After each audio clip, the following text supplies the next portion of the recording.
You know, it was great to see John Cena firmly rooted in reality and agreement with the entire world that, yes, at SummerSlam, he will get his ass kicked. But in this promo, he had the task of striking a delicate balance here, understanding the gravity of the situation while at the very same time being defiant and saying, yeah, I'm going to get my ass kicked, but when everything is said and done, I'm walking away the winner. And if you teeter too far on one side, then you come off like a punk bitch. And if you teeter too far on the other side, then you are not taking everything as seriously as you're supposed to, and you make everything out to be a joke. But he struck the absolute perfect balance, and it all added up to an amazing promo. Definitely John Cena's best promo of the year, and one of my favorite promos from all of WWE. And I'll acknowledge the fact, like some of my co-hosts touched on it a little bit, if you wanted to go this far, if you pushed it, you could quite possibly say, like, I'd understand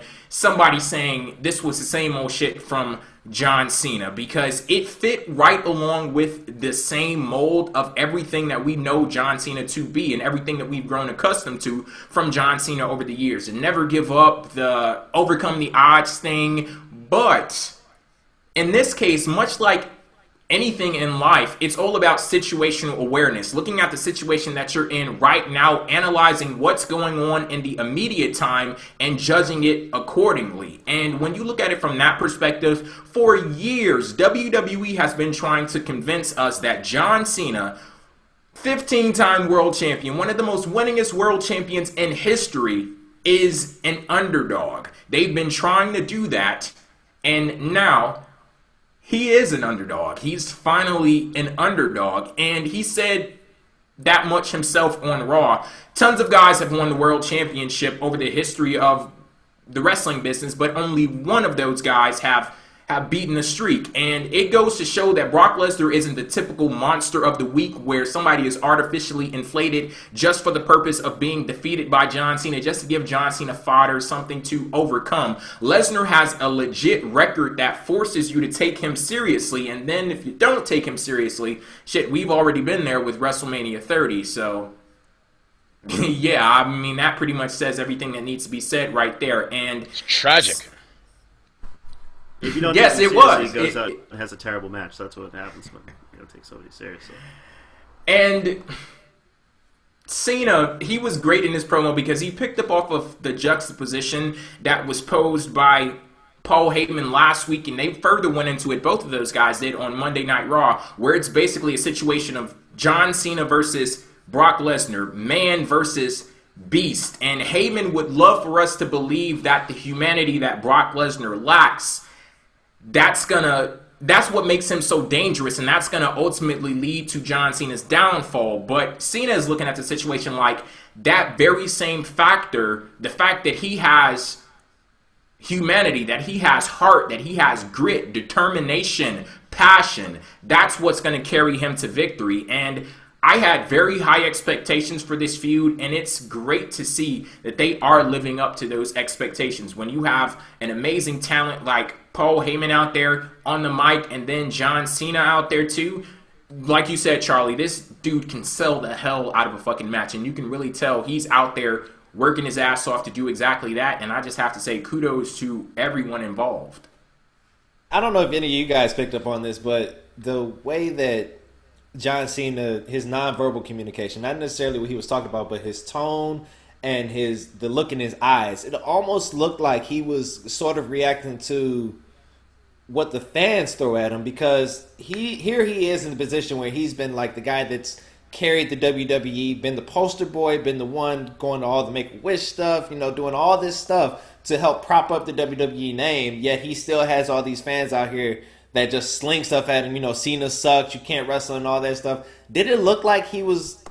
Because that's the only thing I could think of that ticked him off to the point where he delivered all of this passion in this promo.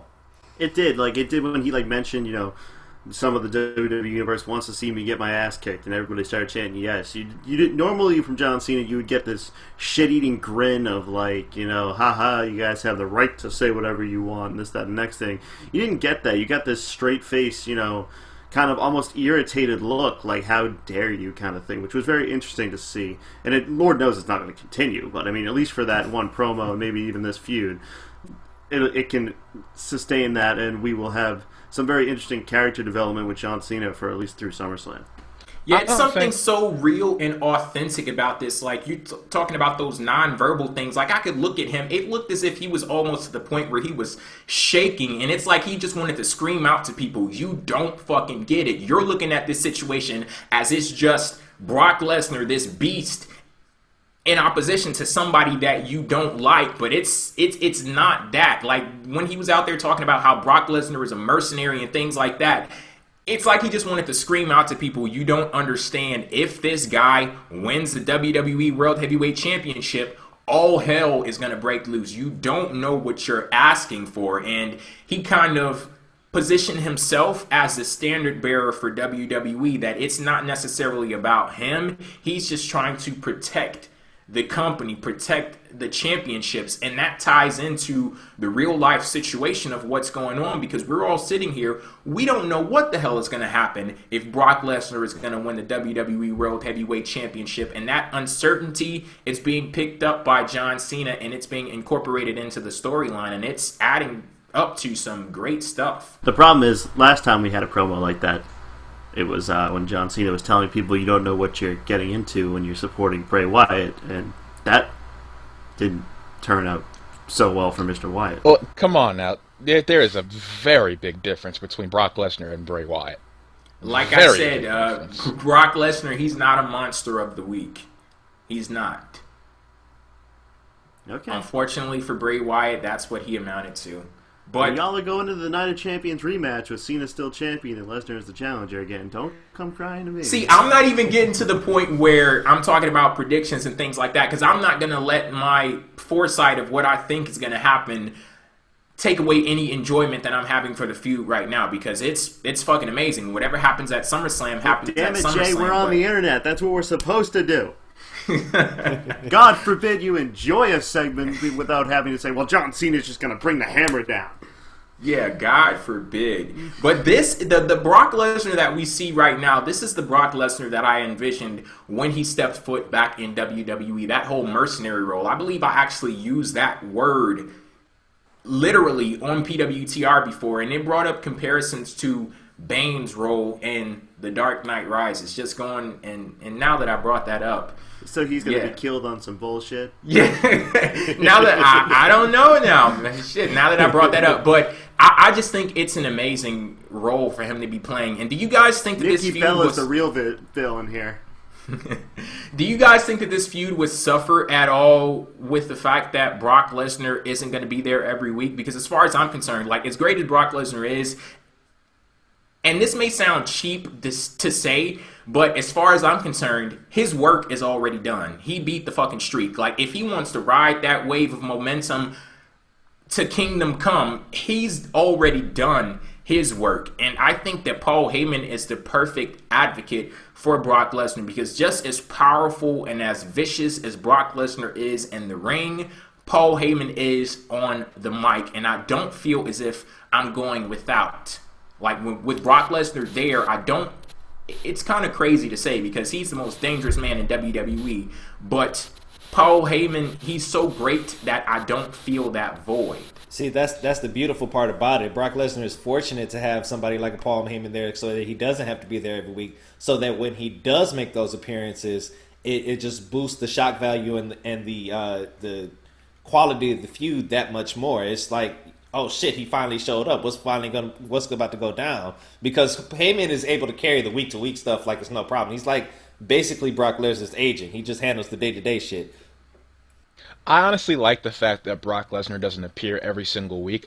I honestly want to see it stay that way. I'm not going to be upset if he takes a regular time basis, but I actually like the way it handles, because you think about it like this. Brock Lesnar is a monster. He's a Terminator. And you look at all those old school monster movies, they always come in towards the end of the movie. It's not always about them. And when they finally do show up, it's like, oh my god, there they are, you know? I like the fact that he's a special event. I think that's the way he needs to stay.